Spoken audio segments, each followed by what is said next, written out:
Hello everyone. कल हमारी बात हुई थी इन्वर्स ऑफ अ मैट्रिक्स निकालने की। एलिमेंट्री ऑपरेशंस हमने किए थे। एलिमेंट्री ऑपरेशन से हमने इन्वर्स निकालना पड़ा था। अब हम बात कर रहे थे इन्वर्टिबल होने के लिए। हमने कहा था कोई भी मैट्रिक्स को अगर हम इन्वर्टिबल कहते हैं तो A B is equals to B is equals to I होगा, जहाँ B is the inverse of A या A is the inverse of B होगा। क्यों? क्योंकि हमने नोट में पढ़ा था कि ये सारी कंडीशंस जो हैं ये स्क्वायर मैट्रिक्स में ओके होती हैं। दूसरी बात, अगर बी इनवर्स है ए का तो ए भी इनवर्स होगा बी का। फिर मैंने कहा था आपसे कि कुछ थ्योरम्स हैं, 2 थ्योरम्स हैं इसमें।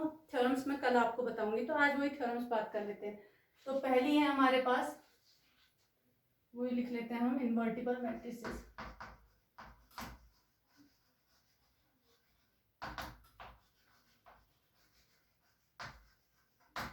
ठीक हो गया। हमारी थ्योरम है इसमें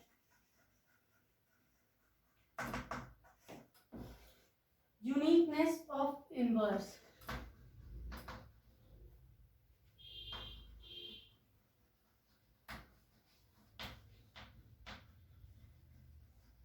ठीक हो गया। ये कह रहा है inverse of a square matrix if it exist is unique. Inverse of a square matrix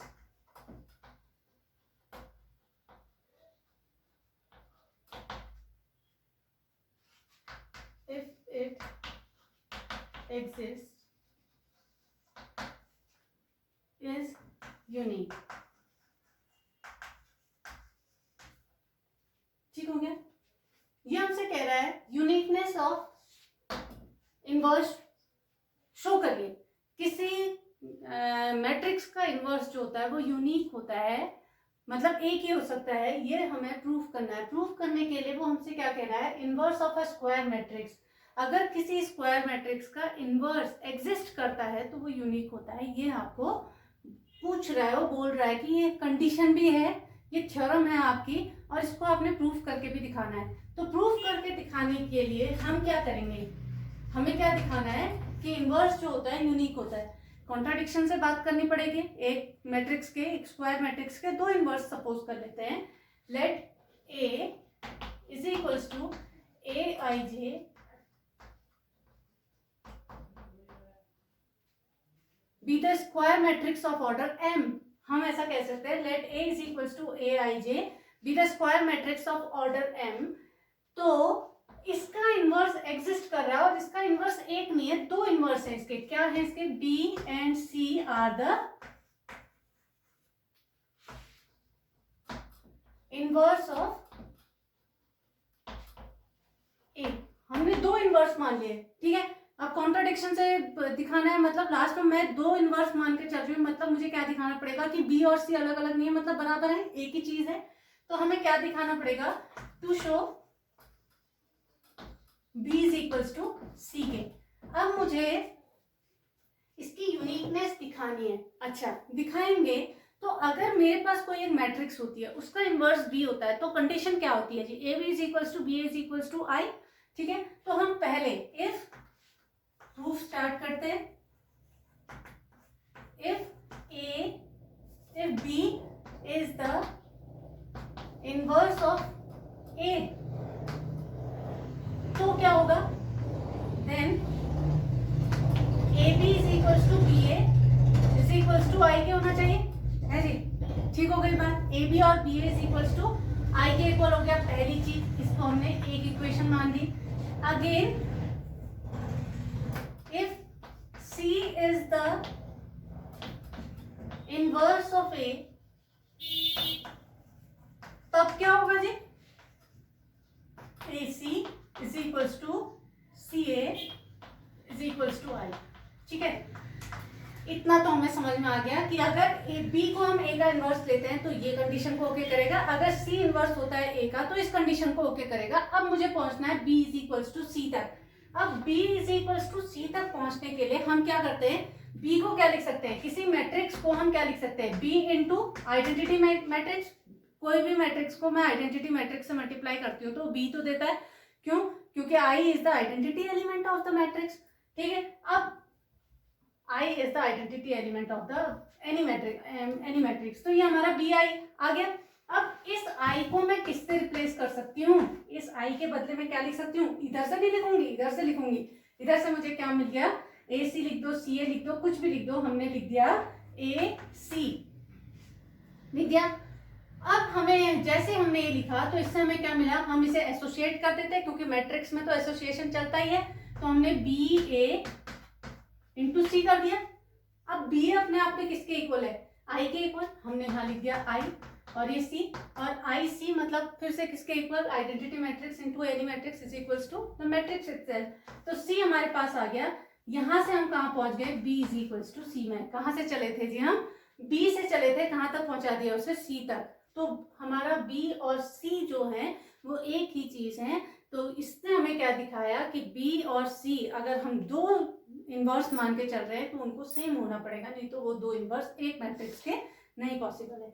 ठीक है, अच्छा अगली बात करते हैं, अगली थ्योरम की। ये बात समझ में बहुत ही इजी थी।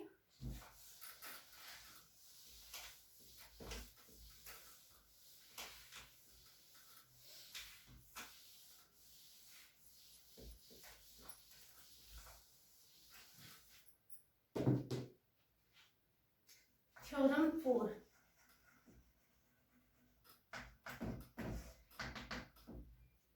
if A and B are invertible matrices,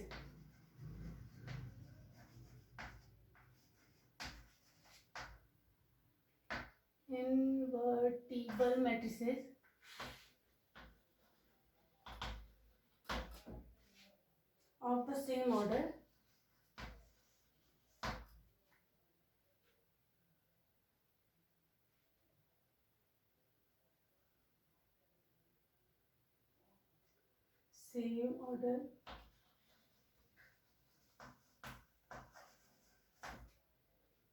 then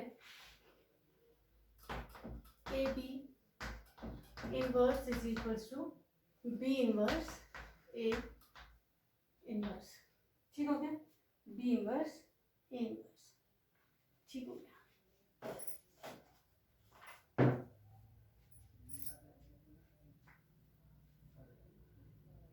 अब हमें क्या पता है, हमसे क्या कह रहा है, if A and B are invertible matrices of the same order की बात हो रही है। इससे हमें क्या बात समझ में आई है कि ए और बी आर इन्वर्टिबल मैट्रिसेस है, इसका मतलब A inverse A is equals to I और B inverse B is equals to I के होता होगा। A inverse A is equals to I के और B inverse B is equals to I के होना चाहिए। इन्वर्टिबल मैट्रिक्स होना मतलब दोनों किसी मैट्रिक्स को उसके इनवर्स से मल्टीप्लाई करने पर आइडेंटिटी मैट्रिक्स हमें मिलनी चाहिए। तो ये हमारा इन्वर्टिबल होने की कंडीशन है। अब हमसे वो प्रूफ क्या करने को कह रहा है, ए बी का inverse is equals to B inverse. अच्छा, अगर ए और बी हमारी इन्वर्टिबल मैट्रिसेस हैं तो हमें एक चीज तो पता है कि A B of A B inverse is equals to क्या होगा, आई के। अब देखो हमने क्या बात करी थी, जब हमने इन्वर्टिबल मैट्रिक्स की बात की थी, मैट्रिसेस की बात की थी, तो हमने कहा था ए और बी, अगर हमारे ए कोई हमारे पास स्क्वायर मैट्रिक्स है तो उसके लिए बी एक ऐसी स्क्वायर मैट्रिक्स होगी जो हमें किस कंडीशन को ओके कराए, A B is equals to B is equals to I को। तो हम बी को ए का इन्वर्टिबल भी कहते हैं। तो इस बी को हम ए इनवर्स के नाम से जानते थे। तो इसका मतलब क्या हुआ, A B is equals to B A is equals to हमने आई कहा और बी को हम इनवर्स ऑफ ए कहते थे ना, कल हमने क्वेश्चन भी किया था।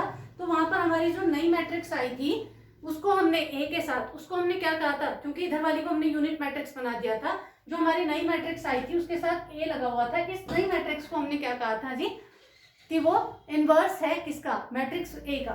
तो यहाँ पर भी हमारे पास क्या हो जाएगा, A inverse is equals to A inverse A is equals to I के।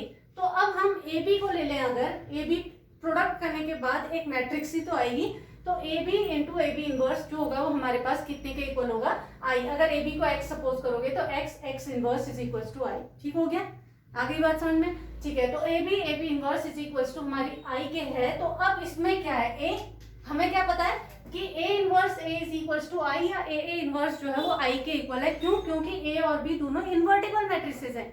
अच्छा, तो इसका मतलब है यहाँ पर ए होने से मुझे यहाँ पर किससे मल्टीप्लाई करना पड़ेगा, ए इनवर्स से, ताकि मैं एसोसिएटिविटी का यूज कर सकूं। तो मैं इसे क्या बनाती हूँ, देखिए ये मैंने लिखा ए इनवर्स इंटू ए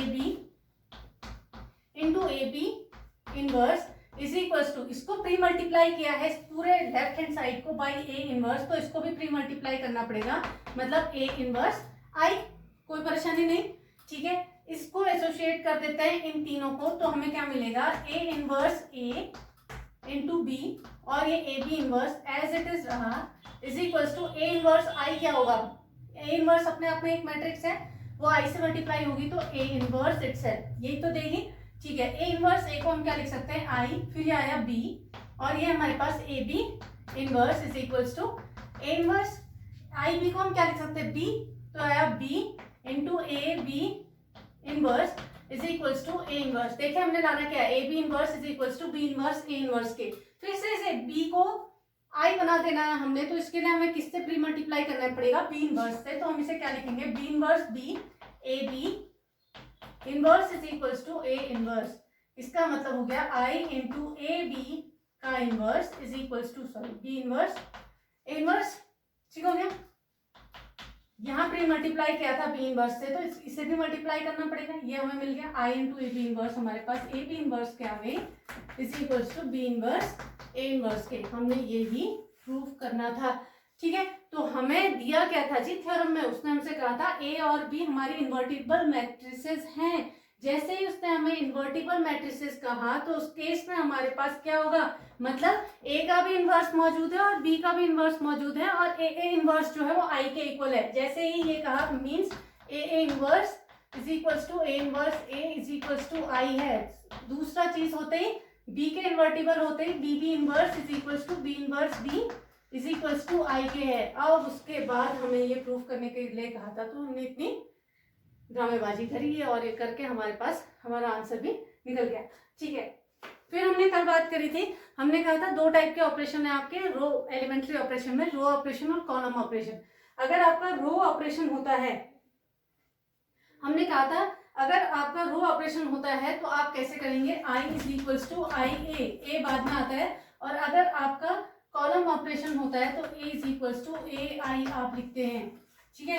ये दोनों बहुत ही इंपॉर्टेंट चीजें होती है, रो ऑपरेशन में ए पीछे, कॉलम ऑपरेशन में ए आगे, ठीक है। ये इस तरीके से। अब हम बात कर लेते हैं कुछ क्वेश्चंस की, फिर करने पड़ेंगे तभी तो आएगा। एक पकड़ते हैं बड़ा ऑर्डर, 3x3 का ऑर्डर।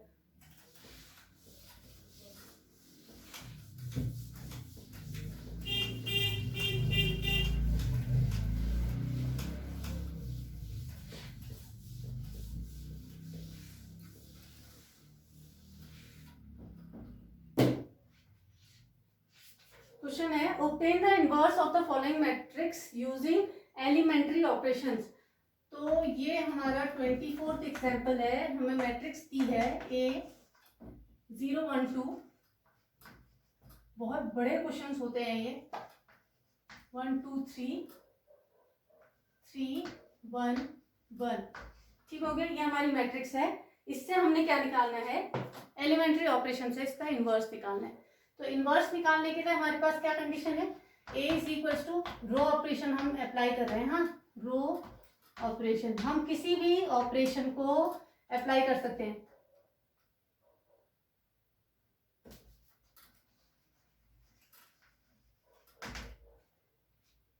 ठीक है।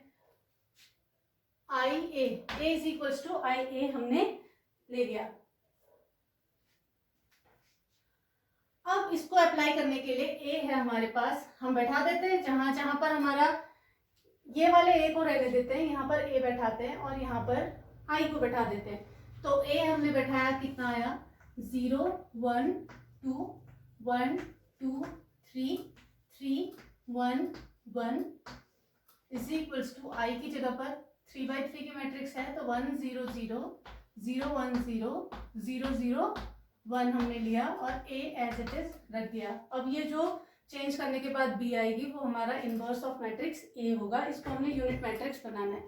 जब हम 3x3 की मैट्रिक्स को यूनिट मैट्रिक्स बनाने की तरफ जाते हैं तो हमें जो सीक्वेंस लेना चाहिए, हमें जिस तरीके से इसको बारी बारी से 1-0 में कन्वर्ट करना होता है या यूनिट मैट्रिक्स में कन्वर्ट करना होता है, उसका सीक्वेंस कुछ इस तरीके से रखिए। पहले आइए यहाँ तक, फिर जाइए यहाँ, फिर नीचे आइए, फिर उसके बाद यहाँ पहुंचना पड़ता है। हमने देखिए अगर आप इस तरीके से काम करेंगे तो आपका काम बहुत सरल हो जाएगा, नहीं तो आपके मिस्टेक्स होने की फिर आप फंसते जाते हैं इनमें।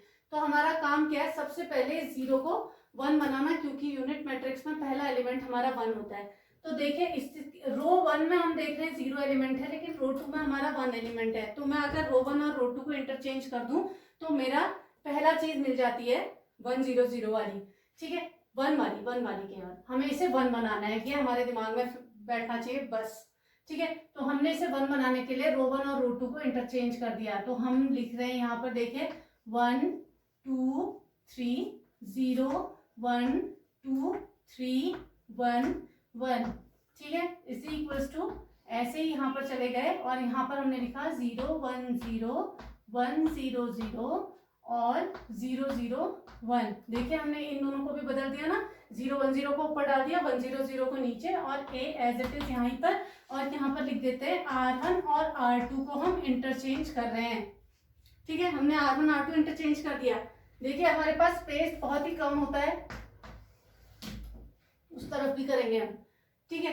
अब अगली बात आई हमारी, इसको हमने बना दिया 1, हमें क्या लाना था, अगले वाले को 0 के इक्वल, हमें ऐसे ही जाना है। देखिए नीचे पहला एलिमेंट 1 होना चाहिए था, इधर 0 और इधर भी 0। अब इस 3 को हमने 0 बनाना है, इस 3 को हमने 0 बनाना है, बस इसकी तरफ ध्यान देना है बस।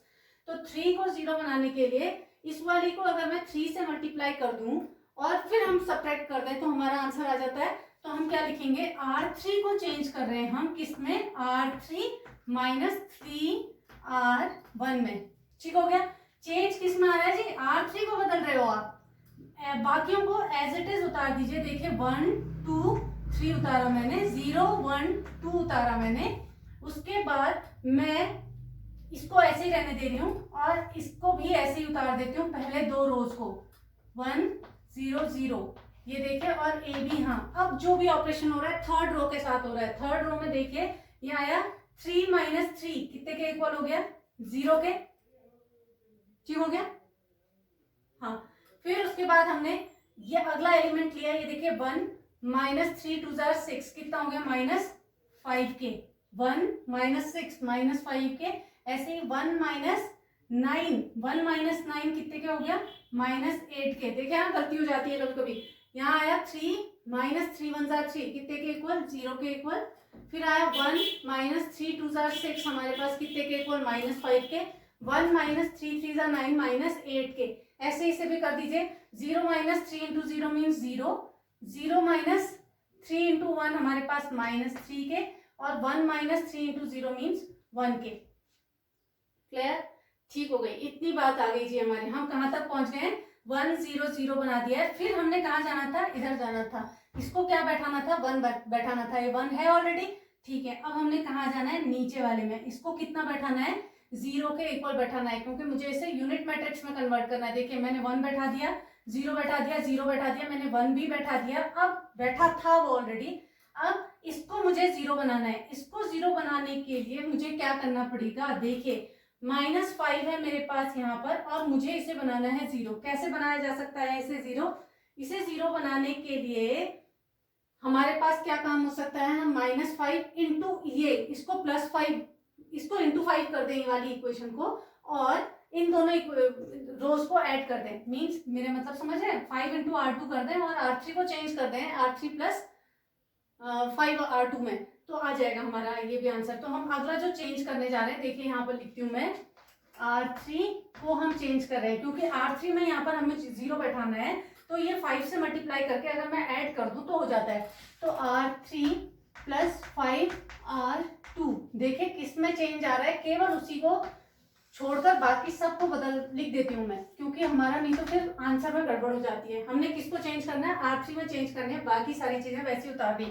1 2 3 0 1 2, और यहाँ से हमें मिला 0 1 0, यहाँ मिल गया 1 0 0, और ए हमने ऐसे ही लिख दिया। अब चेंज कर रही हूँ, देखिए मैं मैंने क्या कहा, R3 plus 5R2, R3 plus 5R2, कोई फर्क नहीं पड़ा, यहाँ भी 0 यहाँ भी 0, मीन्स ये रहेगा 0।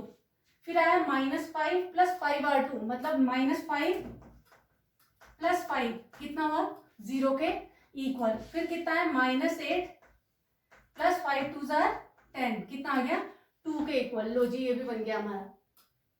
हाँ जी, ये भी हो गया हमारा काम। अब अगला काम इसके साथ, 0 प्लस 5R2, ये 0 हमारे पास क्या लाना है अपना, R3 mean 0 plus 5 into R2, मतलब 5 1 5, तो हमें क्या मिल रहा है यहाँ पर, 5 के इक्वल। ऐसे ही हमने इसको लेना है, ये आ जाएगा -3 प्लस 5R2, मतलब 0 के, तो -3 के। फिर आया हमारा 1 प्लस 5 इंटू 0 मीन्स ये आ गया 1 के। लो जी, हमारा ये ऑपरेशन भी तैयार हो गया। अब हमारा 1 0 0 ये भी आ गया, ये भी आ गया। अब इसका काम, अगला स्टेप कहाँ जाना है, हमने इसको 1 बनाना है, इसको 1 बनाना है, इसको 1 बनाना है, इसको भी 0, इसको भी 0, इसको भी 0। तो पहले इसको 0 बनाना है। इसको 0 बनाने के लिए इसमें से 2 टाइम्स ऑफ ये गायब कर देते हैं। तो हम क्या लिख रहे हैं, R2 को चेंज कर रहे हैं R2 - 2 R3 में। ठीक हो गया, तो क्या बनेगा, देखिए R2 में चेंज आ रहा है, 1 2 3 को ऐसे ही लिखा, 0 0 1 को ऐसे ही लिखा, इसे इक्वल्स टू 0 1 0 को ऐसे ही लिखा, 5/2 -3/2 और हाफ को ऐसे ही लिखा इनटू a। ठीक हो गया, R2 को चेंज कर देते हैं, R2 - 2 R3 मीन्स ये तो 0 ही रहा, R2 - 2 R3 ये तो 1 ही रहा, 2 - 2 R3 मतलब 0 हो गया। ठीक हो गया, अब ऐसे ही यहाँ पर होगी चेंज, यहाँ पर होगा अलग, ये हो जाएगा 1 माइनस, कितना करना है हमने, R2 - 2 R3 मतलब 1 - 2 इंटू 5/2, ये चेंज हुआ तो हमारे पास आया -4 के। अगला देखिए, 0 माइनस प्लस हो गया 2 इंटू 3/2, ये आ गया हमारे 3 के। ऐसे ही ये हमारे आ गया लास्ट वाला 0 - 2 इंटू हाफ, ये आ गया -1 के। लो जी, ये भी तैयार हो गई। ठीक है, ये हमारा आ गया। अब लास्ट काम क्या है हमारा, सेकंड लास्ट, इसको भी 0 बनाना है। इसको 0 बनाने के लिए देखिए हम क्या कर रहे हैं, पहले हमने R1 में चेंज लाना है, तो 0 1 0 0 0 1 को ऐसे ही लिख देते हैं, इज इक्वल्स टू, यहाँ पर आया हमारे पास -4 3 -1, ये 5/2, ये -3/2 और ये हाफ और ये a हमने एज इट इज उतार दिया।